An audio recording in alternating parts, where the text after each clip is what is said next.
예, 우리가 새벽에 이렇게 말씀을 볼 때, 새로운 성경 말씀을 볼 때는 전체적으로 개론을 살펴보는, 우리가 금요 때도 또 그렇게 했고 했지만은요. 그래서 오늘은 이렇게 1장 1절로부터 4절까지 말씀을 우리가 보았지만, 전체로 디도서에 대한 개론적인 주제가 무엇이고 또 어떻게 전개되고 있는가, 이런 부분을 우리 한번 살펴보도록 그렇게 하겠습니다. 특별히 디도서는 사도 바울이 디도에게 쓴 그런 편지입니다. 이것은 교회를 향하여 쓴 편지라기보다 우리가 디모데전서 후서와 다름없이 디도에게 쓴 그런 편지입니다. 그러므로 특별한 어떤 그런 상황과 그리고 개인적인 어떤 그러한 어떤 격려, 또 사랑, 또 이런 것들이 더 많이 묻어나는 그런 부분이 있다고 볼 것입니다. 디도에게 사도 바울이 편지를 쓴 그 목적은 디도를 그레데 섬에 떨어뜨려서 그곳에서 이제 목회하게 함으로 그 그레데 섬에 큰 문제가 있는 것이에요. 그래서 디도를 파송해서 장로, 감독을 세워서 그 그레데에 있는 섬의 교회를 다스리는 그런 것을 이제 건면하는 그것이 바로 디도서입니다. 디도는 우리가 12사도에는 당연히 들지 않지만 그 사도를 돕는 제자들을 돕는 그런 자리에 있는, 그래서 우리가 전도인이라고 보통 초대교회에 임시적으로 있었던 그런 직분이라고도 부르기도 하는데요. 또 뭐 속사도라는 개념도 있을 수 있고 여러 개념이 있지만 사실 디도나 누가나 마가나 그런 사도들을 도왔던, 경계 없이 사도들이 주의 말씀을 전하고 또 교회를 개척하고 그렇게 하지 않았습니까? 사도들은 오늘날 목사와는 달리 어느 지역에 지교회를 섬긴 것이 아니라 경계를 넘어서서 땅 끝까지 이렇게 옮겨 다니면서 교회를 섬겼거든요. 그 일을 이제 같이 돕고, 그리고 이제 어느 교회에 정착도 하고, 이런 모습들을 우리가 디도나 이런 주의 종을 통하여서 볼 수가 있습니다. 디도는 크게 보면 갈라디아서에도 나타나고요. 그 다음에 고린도 후서에 보면 디도에 대한 그러한 말씀이 있고요. 그리고 우리가 디모데 후서 또 봤죠. 디도는 달마디아로 갔고, 달마디아는 바로 마게도니아의 서북 쪽에 있는 지역이다. 그래서 대만은 세상을 사랑하여 가야 떠났고, 또 대만은 이제 사실상 우리가 변절했다고 볼 수가 있죠. 그러나 이 디도는 아마 마지막 때 파송해서 이제 사도 바울이, 그러니까 대체로 우리가 봤을 때 디도는 또 이제 오늘 말씀과 같이 그레데 섬에도 가고, 그러니까 최소한 갈라디아 또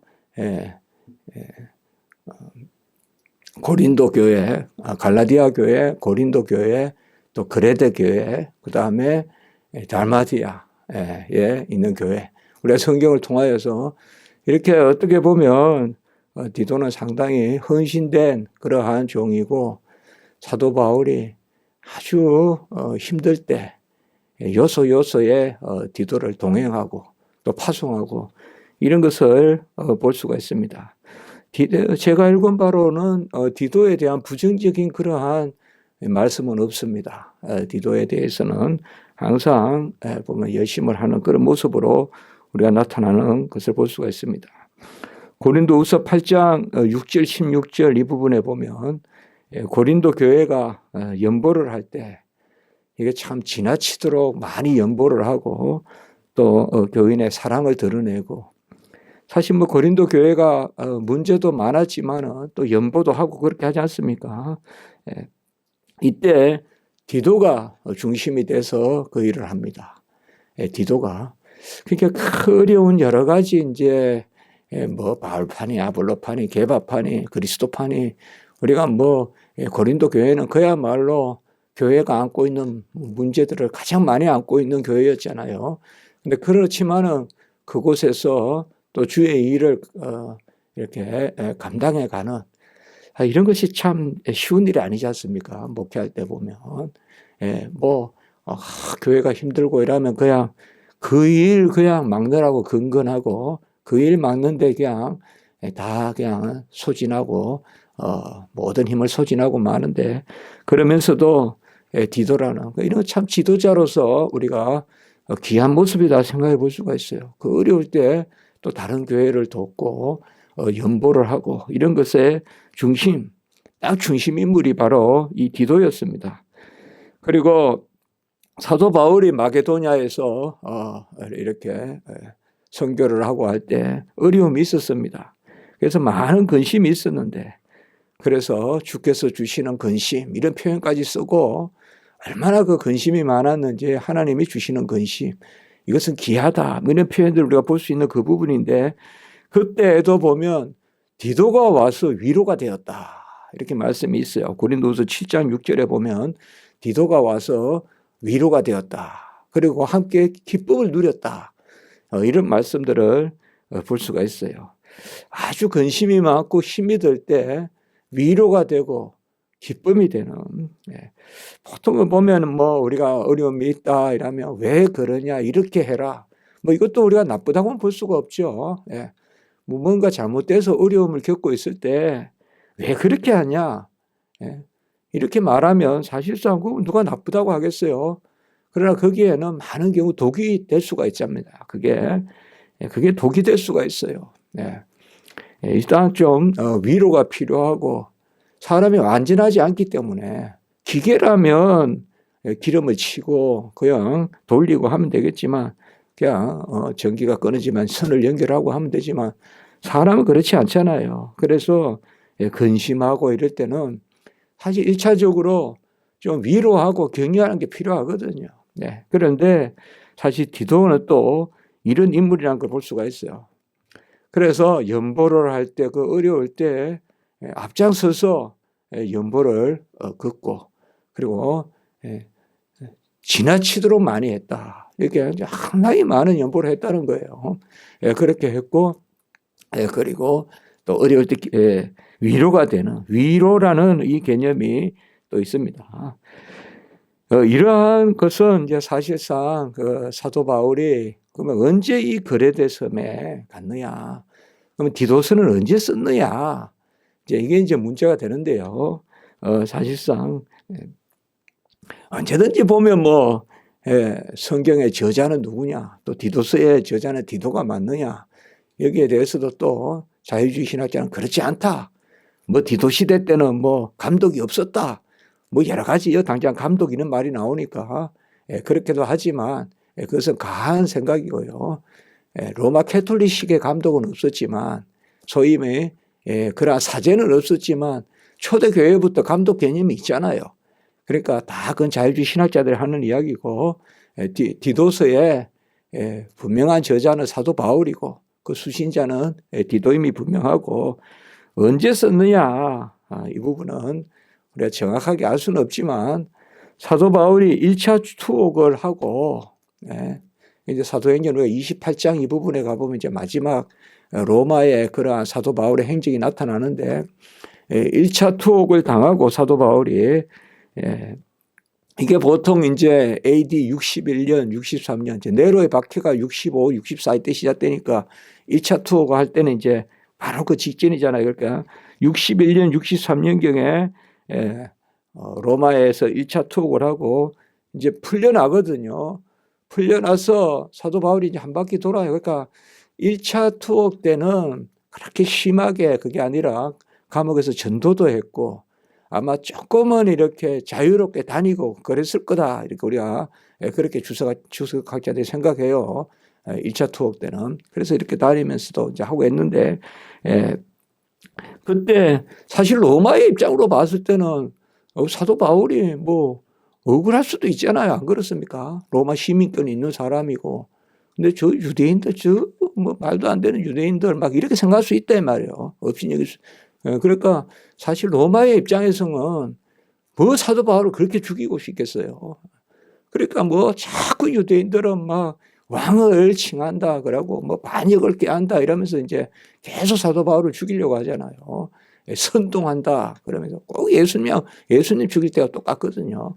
그렇게 막 하는데 사실 로마의 입장에 봤을 때는 아닌데 말이에요. 그 잔혹한 본디오 빌라도가 그 정치적으로 뭐든지 해가지고 입심양명을 하려고 하는 그 잔인하고 깨를 부리는 본디오 빌라도도 아무리 찾아도 예수님께 뭔가 위에 올릴 죄가 없는데 그래도 한마디 써야 되는데 쓸 죄가 없다 이 말이에요. 예수님 신문했을 때. 그러니까 손을 씻으면서 너희들이 알아서 해라. 그리고 뭐라 그래요? 뭐 어떻게 하냐. 안 죽이면 소요가 날 판인데 이러면서 예수님을 이제 죽음에 넘기는 거 아닙니까 사실. 나는 내 책임 못 진다 하면서도 그냥 놔두면 소요가 일어나니까. 그래 이제 그때 이제 이렇게 풀려나서 사도 바울이 그레데로 저 에베소로 또 아가야로 그렇게 한마디로 소아시아 지방과 마게도니아 지방을 이렇게 한 바퀴 돌아요. 1차 투옥에서 풀려난 후에. 그래서 우리가 보면 이제 그 구브로 섬이 있다면 구브로 섬은 바로 소아시아 우리가 안디옥에서 이렇게 바다 쪽으로 나가면 구브로 섬이 있잖아요. 오늘날은 키프로스. 그 위에가 이제 터키잖아요. 거기서 이제 조금 더 이제 서쪽으로 가면 이제 바로 무슨 섬이냐. 오늘날은 크레테 섬이라 하죠. 크레타라고도 하고 크레테라고. 옛날 우리가 고대 문명의 발상지잖아요. 크레타 문명. 그거가 이제 성경말로 그레데예요. 그레데예요. 지중해에서 네 번째 큰 섬이라고 합니다. 그게 이제 그레데 섬이에요. 그러니까 그레데를 보면 바로 마게도니아에서 내려오고 소아시아에서 내려오는 여기 그레데 섬이 있어요. 제주도 같이. 이렇게 내려서 그레데 섬이 있는데 사도 바울이 전도 여행을 갈 때는 그레데까지 안 가요. 구브로에서 바로 이렇게 들어가기 때문에 그레데를 거쳐서 안 가는데 로마 갈 때는 그레데를 거쳐서 가요. 그래서 우리가 미항이니 베니스니 이런 사도행전에 지명이 나오잖아요. 그 그레데 섬에 있는 거예요. 그레데 섬에. 구브로 섬에는 바보라는 도시가 있고 바보라는 거기 있잖아요. 거기서 막 그것도 있잖아요. 그리고 이제 그러니까 이제 우리가 그레데 섬은 어디 나오는가 하면 사도행전에 사도 바울이 잡혀서 갈 때 그때 이제 그레데 섬에 갑니다. 그래서 겨울을 날이라 하는데 풍랑이 와가지고 거기 서쪽가가 겨울을 나고 가려고 했는데 풍랑이 와가지고 그대로 깨져가 바다가 저쪽으로 이제 밀려서 가는 거. 그게 이제 바로 그 그레데 섬이거든요. 큰 섬입니다. 큰 섬이고 거의 뭐 한 나라 같은 큰 섬이에요. 큰 섬인데 거기에 무슨 일이 이제 거기를 지나가다가 아마 한 바퀴 돌았겠죠. 이렇게. 그렇게 보면 그레데 섬도 1차, 2차, 3차 선교여행 때는 안 갔던 곳이에요. 사도 바울이. 그러면 새롭게 개척한 곳이라고 볼 수가 있어요. 새롭게 들어간 지역이라고 볼 수 있다고요. 이거는 뭐 선교 주석학자들이 어떻게 보는지 몰라도 제가 봤을 때는 그래요. 그레데 섬은 새로 들어간 섬이에요. 그러니까 사도 바울이 감옥에 있을 때도 이제 전도가 되는 거예요. 이게 계속 뻗어가는 거예요. 사도 바울 안에서도. 그래서 사도 바울 한번 가보자. 가보니까 이제 거기에 무슨 일을 있는가 하면 대표적으로 1장 10절에 보면 할레파 가운데 문제가 있다. 이 할레파가 뭔가 하면 유대주의자들로서 들어온 자들. 유대주의자들로서 들어와서 물론 그 당시에는 유대주의자들 흩어진 디아스포라 흩어진 유대인들이 많지만 그들 중에 들어와서 다시 율법주의를 이야기하는 사람들. 이 할레파들에 대한 문제가 많았다 이 말이에요. 그레데 섬에. 물론 그레데 섬은 당연히 이방인들이 많았겠죠. 이방인들이 많았는데 그 가운데서 그레데 섬에 교회 중에 유대인들이 들어와서 그들이 뭔가 하면 말로만 할레파들은 말로만 뭐 나는 할례를 받아야 된다. 여러분 디도도 할례 안 시켰잖아요. 이방인이잖아. 그리고 잘 생각해 보세요. 디도는 이방인이라도 할례를 받지 않겠다라고 나오거든요. 갈라디아 2장 3절에. 그게 바로 디도예요. 이렇게 말한 사람이 디도라고요. 디도는 헬라인이에요. 이방인이에요. 그런데 티투스, 그 라틴어 이름이에요. 이게 티투스에서 나온 거예요. 티투스예요. 라틴어로. 그러니까 이방인으로서 라틴어 이름인데 이 디도가 이 헬라인 디도라도 억지로 할례를 받지 않겠다. 갈라디아 2장 3절. 그러면 헬라인인데 이방인인데 주의 일을 하는 사람이만 할례를 받지 않았어요. 디도는. 그리고 이 할례를 받지 않은 디도와 함께 디도 그리고 바나바와 함께 예루살렘에 올라가요. 갈라디아 2장 1절에 보면 누가? 사도 바울이. 그러면 이거 한번 생각을 해보세요. 할례를 받지 않은 디도가 예루살렘에 올라가요. 그게 예루살렘의 2차 총회거나 3차 총회라고 보는데 어쨌든 그때 문제가 되는 게 뭔가 하면 특별히 예루살렘 3차 총회 때 문제가 되는 게 바로 뭐냐 하면 율법주의가 문제가 되잖아요. 그래서 결국은 타협도 하고 막 이런 것들이 2차, 3차 때 문제가 되는 거예요. 그러니까 피채 죽은 거는 먹지 마라. 그리고 나머지는 안 지켜도 된다. 뭐 이런 게 한창 이게 예루살렘의 공회에서 문제가 되는 거야. 예루살렘이 제일 먼저 맞닥뜨린 문제가 뭔가 하면 바로 율법주의의 문제예요. 복음과 율법. 이 문제예요. 이게 예루살렘 공회가 맞닥뜨린 문제예요. 이게 예루살렘. 이 성경적인 공회에서 맞닥뜨린. 우리가 예루살렘 공회를 성경적 공회라고 하거든요. 성경에 기록된 모임이니까 거기에 주제가 되는 거예요. 그러니까 전체적으로 디도서는 바로 뭐냐 하면 이 문제를 해결하려고 편지를 쓰는 거예요. 이 문제를. 그렇게 되면 이 문제를 해결하려고 어떻게 보면 이 문제를 해결하려고 편지를 쓰는데 5절에 보시면 1장 5절에 보면 우리가 디도서 이라면 바로 이거거든요. 남은 일을 정리하고 내가 명한 대로 각 성의 장로들을 세우게 하려 함이라. 그리고 7장에 보면 감독 이렇게 나오는데 보통 장로와 감독은 어떻게 다르냐? 사실 이거 인위적으로 성경에서 말하기 어려워요. 어쨌든 장로가 감독이 되기도 하고 감독이 장로가 되기도 하고. 그러나 어쨌든 역사적으로 보면 조금 장로가 교회적인 개념이라면 감독은 조금 교회를 묶어서 여러 교회의 대표 이런 게 있죠. 이게 이제 잘못되면 나중에 로마 캐톨릭 같이 되는 거죠. 이제 여러 지역의 대표 목사가 그러니까 한 사람이 있다면 바로 로마 감독이 바로 교황이 되는 이렇게 되는 로마가 전 지역의 대표다 이렇게 되는 그런 이제 감독인데 이게 이제 곡해되면 그렇게 되죠. 그래서 장로와 감독을 세우라.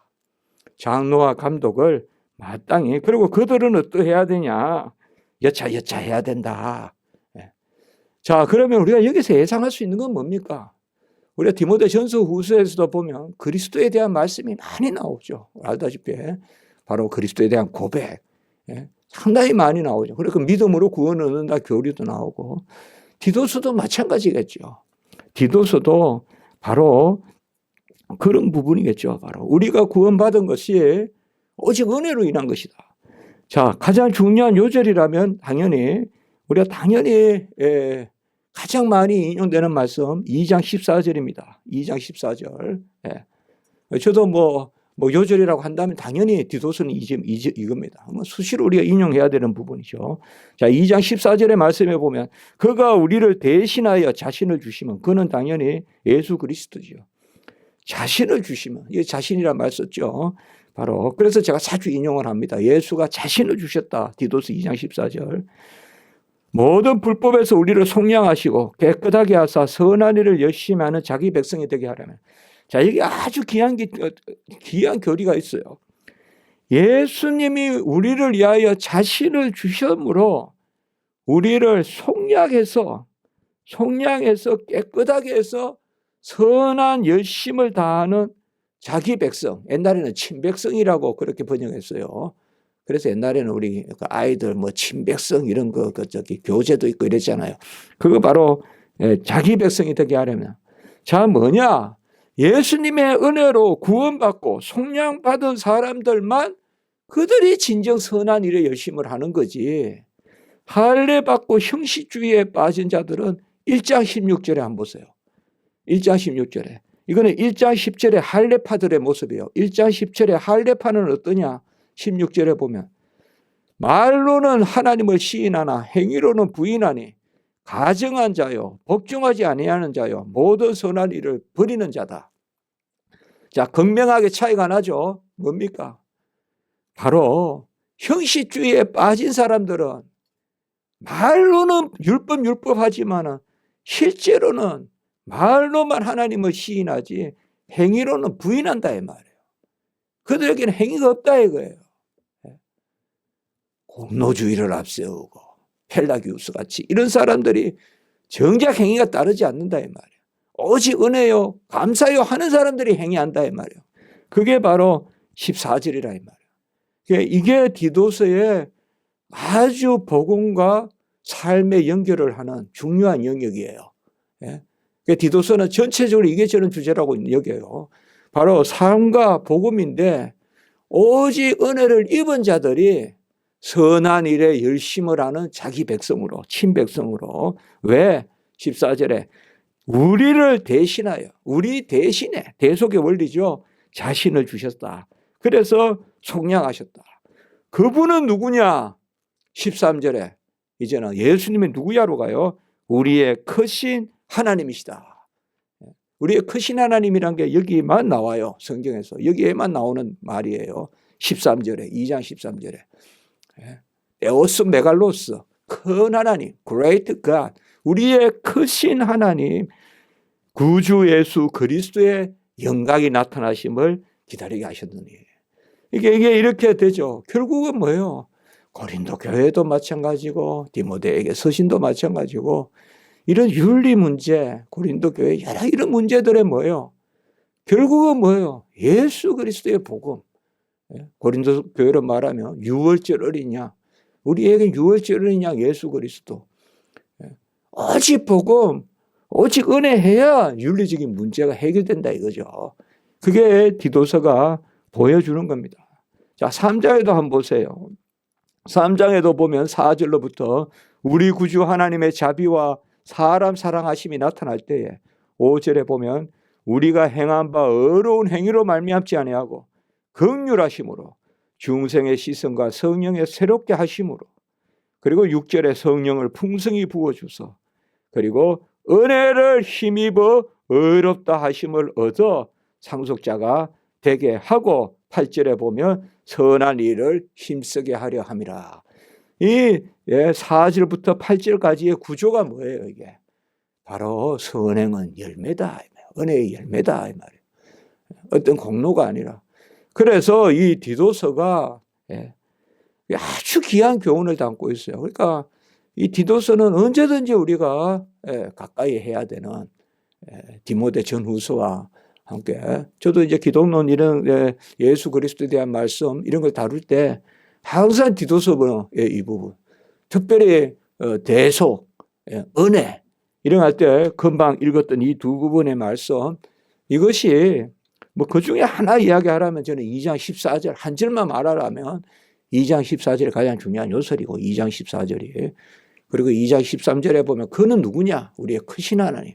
그가 주 예수 그리스도다. 그의 긍휼 은혜로 우리가 구원받아서 선한 일로 나간다. 순서가 잘 돼. 선한 일을 해서 구원받는 게 아니라 구원받은 열매로서 선한 일을 한다. 할례파들이여 똑바로 알아라 이 말이에요.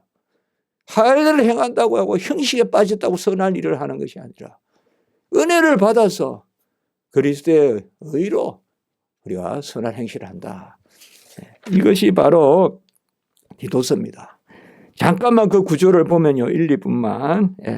바로 1장 1절에서 4절까지는 문안 인사고요. 1장 1절에서 4절 오늘 읽었던 부분은 문안 인사고 그 다음에 5절에서 9절까지는 장로와 감독을 세우는데 이런 자격을 갖춘 사람을 세우라. 그 이야기하고 있고요. 그 다음에 10절에서 16절은 1장 10절에서 16절은 아까 말씀드렸지만 할례파들에 대해서 경계하는 진리를 거부하고 불순종, 복음을 거부하고 불순종하는 형식주의자들, 할례파들을 경계하라. 그 다음에 2장 1절에서 14절까지는 바른 교훈, 2장 1절에 보면 바른 교훈, 그 다음에 2장 10절에 보면 또 뭐가 나옵니까? 우리 구주 하나님의 교훈. 그러니까 결국 복음이죠. 바른 교훈, 우리 구주 하나님의 교훈. 우리 구주가 누굽니까? 바로 예수 그리스도잖아요. 그리고 그 하나님은 크신 하나님이고 13절에 귀한 말씀입니다. 이게 2장 1절에서 14절까지 전개되고요.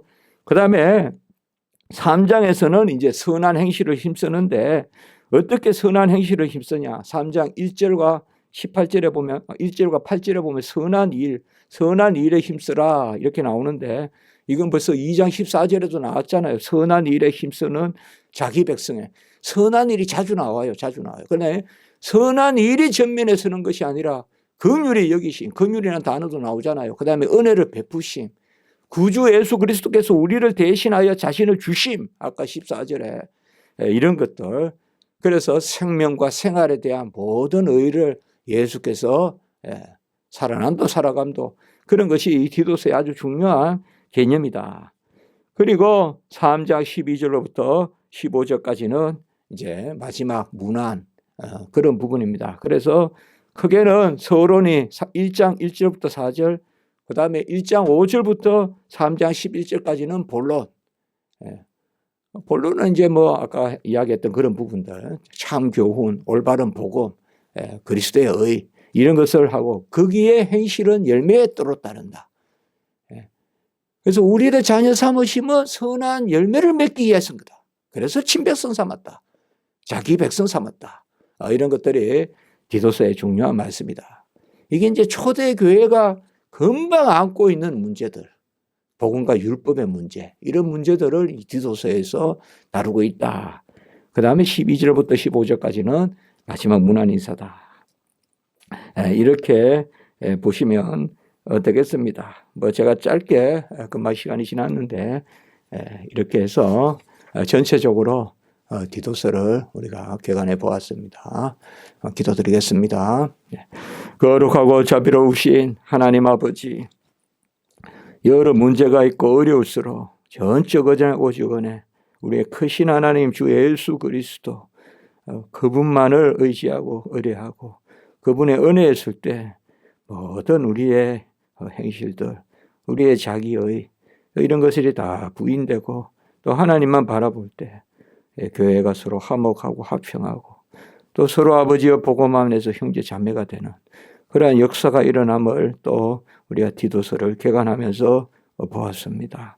하나님 아버지 오직 은혜, 전적 은혜 가운데 서게 하시고 예수 그리스도만 앙망하게 하시고 나를 인정하는 것이 아니라 예수님을 인정하고 우리는 부인하고 주님을 인정하는 그 자리에서는 저희들 되게 하시고 오늘 한날 교회 예배와 오가는 발걸음과 모든 순서 위에 은혜 이 은혜를 베푸시고 말씀을 들고 수종도는 우리 주의 종들과 또 아버지여 모든 숨기는 그런 손길이에 은혜 위에 은혜를 더하여 주시옵소서. 코로나19가 아버지의 마지막으로 이렇게 기승을 부르고 있는데 우리 교인들은 끝까지 지켜주시고 안전하게 지나가게 하시고 그리고 아버지여 또 이 땅에도 세계에도 속히 아버지여 온전히 회복되어서 다시금 마음껏 예배드리고 전도하는 그 교회가 다시금 부흥되는 그 은혜를 허락해 주시옵소서. 주 예수 그리스도의 이름으로 감사하며 기도드리옵나이다. 아멘.